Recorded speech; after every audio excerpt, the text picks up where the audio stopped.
At 24,000 feet over the Pacific Ocean, somewhere between Hilo and Honolulu, a Boeing 737 is doing exactly what it's supposed to do.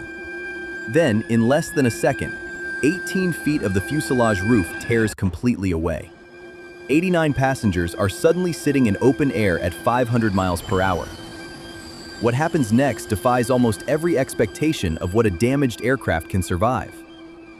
Aloha Airlines Flight 243 is operated by a Boeing 737-200, one of the oldest and most heavily used aircraft in the Aloha fleet. By April 1988, it has made approximately 89,680 flight cycles. A flight cycle is one takeoff and one landing. Most commercial aircraft are designed with a lifespan of around 75,000 cycles. This aircraft has exceeded that by nearly 20%. Each pressurization cycle puts stress on the metal and the adhesive bonds holding the fuselage panels together. Over nearly 90,000 cycles, those bonds have been quietly failing. Flight 243 departs Hilo on the Big Island at 1:25 in the afternoon on April 28, 1988. It's a short hop, barely 35 minutes to Honolulu on a clear sunny day. There are 89 passengers and 5 crew on board. The aircraft climbs normally, levels off at 24,000 feet, and for a few minutes everything is routine. At 1:48 p.m., an 18-foot section of the upper fuselage tears off in one catastrophic failure. The explosive decompression is instantaneous.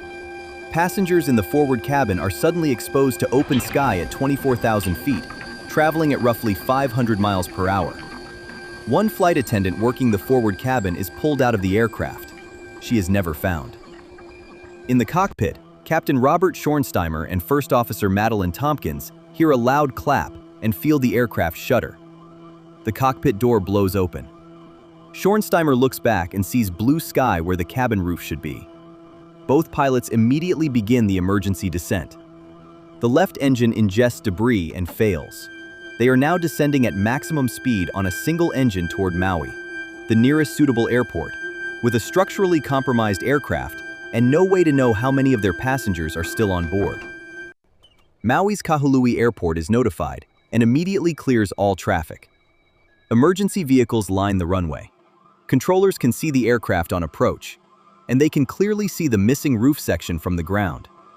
The crew has no flaps indication on one side, uncertain structural integrity, one engine, and a cabin full of passengers exposed to the slipstream. Schornsteimer flies it in faster than normal, keeping the nose up. Flight 243 touches down at Kahului at 1:58 p.m., just 10 minutes after the roof tore away. Of the 95 people on board, 65 are injured. One is lost. Given what happened at 24,000 feet, the survival of 94 people is regarded by investigators as extraordinary. The NTSB investigation identifies the cause as multiple site damage, tiny cracks in the fuselage skin linking up over thousands of pressurization cycles, eventually causing a catastrophic failure that no single inspection caught.